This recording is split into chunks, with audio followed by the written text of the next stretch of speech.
Dr. Atmaram Pawar. Welcome to NEP Parayana, the series based on my understanding and your suggestions regarding implementation of NEP.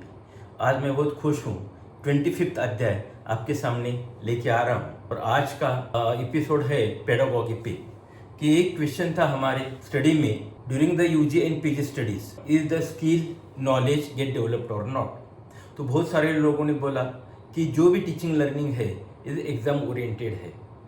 कई लोगों ने बोला कि scientific content तो आता है तो स्किल डेवलपमेंट नहीं होती, और बहुत कम लोगों ने बोला कि यहाँ थिंकिंग प्रमोट होता है।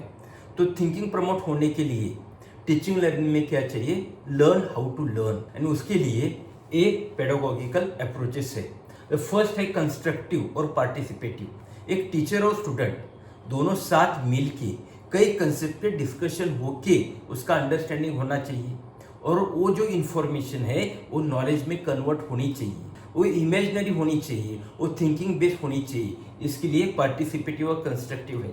दूसरी कोलैबोरेटिव है, डिस्कशन होना चाहिए, टीचर और स्टूडेंट का डिस्कशन होना चाहिए, स्टूडेंट का डिस्कशन होना चाहिए, फील्ड विजिट चाहिए, कम्युनिटी लर्निंग चाहिए, ये सब होगा। इंटीग्रेटिव, जो मैं थियरी में पढ़ रहा हूँ वो प्रैक्टिकल में कर सकता हूँ, जो मैं कॉलेज में पढ़ रहा हूँ वो सोसाइटी में दिखता है, इंडस्ट्री में दिखता है।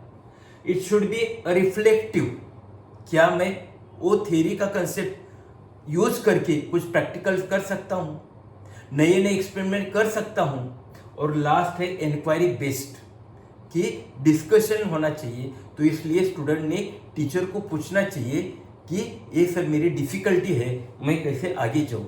मगर क्लास में होता है क्या, आज भी हम करेक्ट 100% आंसर के लिए स्टूडेंट को बोलते हैं तो आंसर दे दे, और वो आंसर कौन सा चाहिए जो बुकिश लिखा है। तो जाएंगे हम 3D में, और मशीन की डेफिनेशन मालूम है आपको, रांचो ने बहुत प्रैक्टिकल सिंपल डेफिनेशन दी थी, मगर टीचर को पसंद नहीं थी। टीचर को क्या पसंद था, वो बुकिश इंफॉर्मेशन, बुक में जो है वो लिखो, मैं आपको मार्क्स दे दूंगा। और ये करो कि clap for the logical thinking, not for correct answer. Confuse है, रॉन्ग है, तो पूरे क्लास का फायदा होता है। एक राइट आंसर है बच्चों का तो ज्यादा से ज्यादा हम बोलेंगे very good, excellent, you are talented boy, sit down. मगर एक गलत इंफॉर्मेशन है, जो कंफ्यूज आंसर है, जो रॉन्ग आंसर है, उसकी चर्चा एक टीचर क्लास में करता है। एक बार मेरा जो बुक है प्रीफेस में मैं लिखता हूं कि classroom is the best place to say wrong things very confidently because teacher is there to correct it। ऐसा है तो ही जो भी इंफॉर्मेशन है, टीचिंग लर्निंग है, वो अंडरस्टैंडिंग होगा, नॉलेज में कन्वर्ट होगा, स्किल में कन्वर्ट होगा, लोग कुछ तो करेंगे।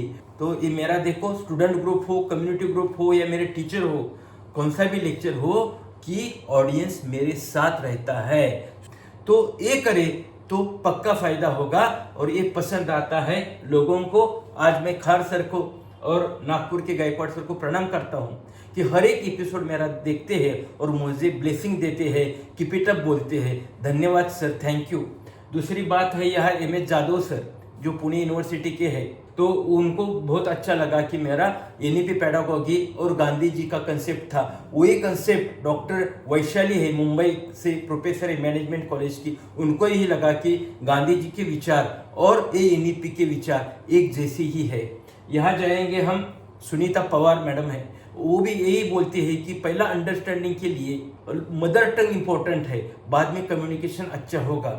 और मेरे सावंत सर है, फ्रेंड है, वो बहुत खुश है और हर एक एपिसोड देखते हैं, और वो बोलते हैं कि weekly dose of something behind NEP, क्योंकि ये पारायना है which is behind the lines है। ऐसा ही देखते जाओ। So enjoy the 25th episode, और हम आगे देखेंगे 1-2 एपिसोड में कि पेडागॉजी, बाद में हम जाएंगे रिसर्च में। आज रिसर्च कैसा चलता है, एक्सपेक्टेशन क्या है, बिना लैब में जाके भी पब्लिकेशन कैसे होते हैं, ये सब देखेंगे, और NEP का कंसेप्ट क्या है वो भी देखेंगे। धन्यवाद, थैंक यू।